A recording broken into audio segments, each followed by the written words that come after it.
Hello, this is Josh Pasmore of Green Earth City here in Costa Rica, responding to Peter Joseph's 3 questions on the market-based economy and proposing a long-term solution that does not interfere with the market-based economy.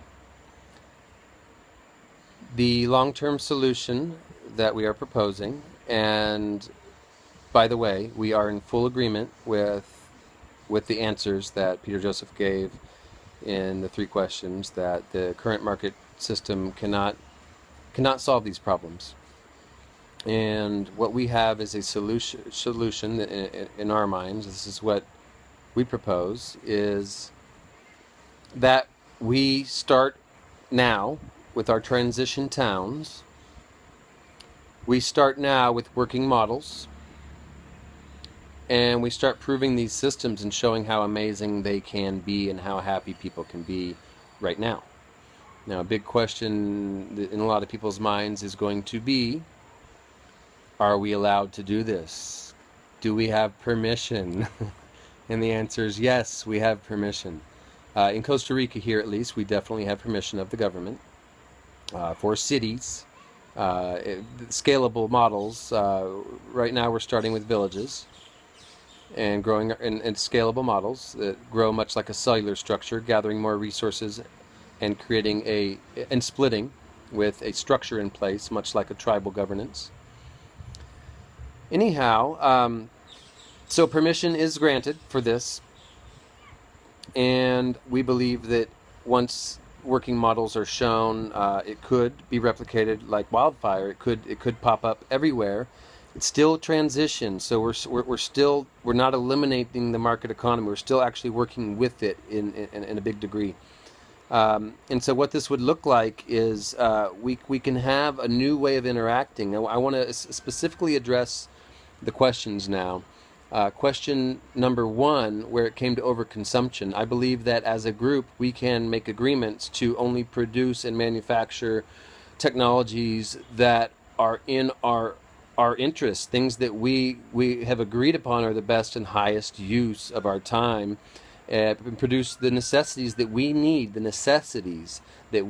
as a community, city, town, village.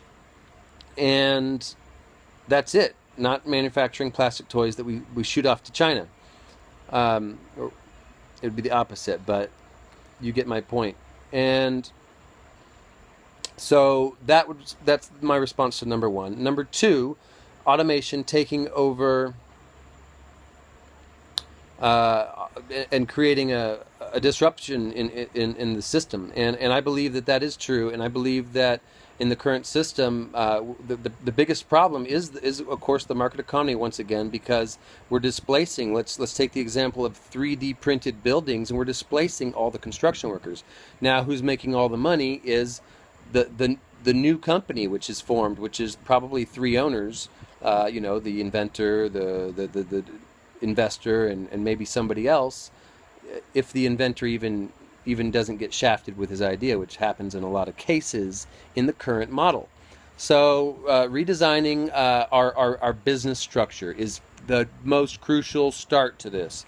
Redesigning how we do business, which is what people are so afraid to do. They're still working in the old model of business, where they're tying money to what they call control, which is really just either force or deception on other people's intentions.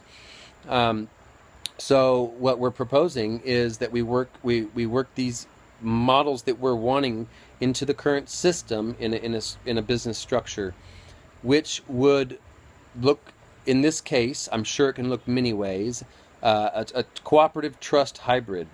A co-op, we can call it a gift economy too, but in this case we're calling it a cooperative.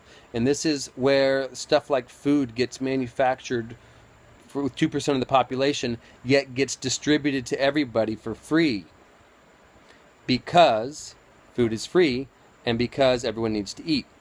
So there's a cooperative model there. Do these farmers get paid for it? No. So that money has to come from somewhere, and that's where the education department and the any business department that's allowed to be performed in that city is going to be sharing its profits with everyone under a couple models. One's a cooperative model and one's the trust. Now, the trust is our transition into a working model of it may or may not be all cooperative, but right now it's a transition time. So we believe that, like, let's say someone invents something. We know that everything is borrowed, even our language is borrowed from other people and learned. So as the inventor of this, the incentive to invent, unless someone can come up with a better way, the incentive to invent would be 5% of that company. And it could be as big as Facebook. It could give this person a really big break. Hopefully not an incentive to do nothing, but we've found that the incentives change once people's needs are met. They change from survival and doing anything that they possibly can to living their passions. And so placing people in their passions from the beginning is another crucial system that needs to be put in place. And one more variation on the answer to question number 2 would be the process of having an exit strategy involved. Like a coconut that falls from the tree and goes back to the earth, and same with all fruit. We don't, as humans, we don't make that within our manufacturing processes. We don't consider the end results, and we don't have exit strategies like VHSs. The companies that become obsolete or have produced too many beds or shoes, instead of stopping producing, they keep producing and keep marketing, and they overgrow instead of combining efforts. So having that planned exit strategy and planned growth, split, not split destructively, and but split planned, and still be working together to make sure that everyone is growing. And so these are some of the things that can be well, if we get some of these top scientists together, top community builders together, top world change agents together, to figure out this process on how we can move forward into these transition cities. And then these cities eventually will be mostly gift economy within the city. And with their exports, they'll be dealing with the outside world, and they'll be bringing in money and paying taxes. And so this is the paradigm we're in right now. But if we can prove this model works, then we are well on our way. Thank you very much. You're welcome to contact us at greenearthcity.com. Thank you.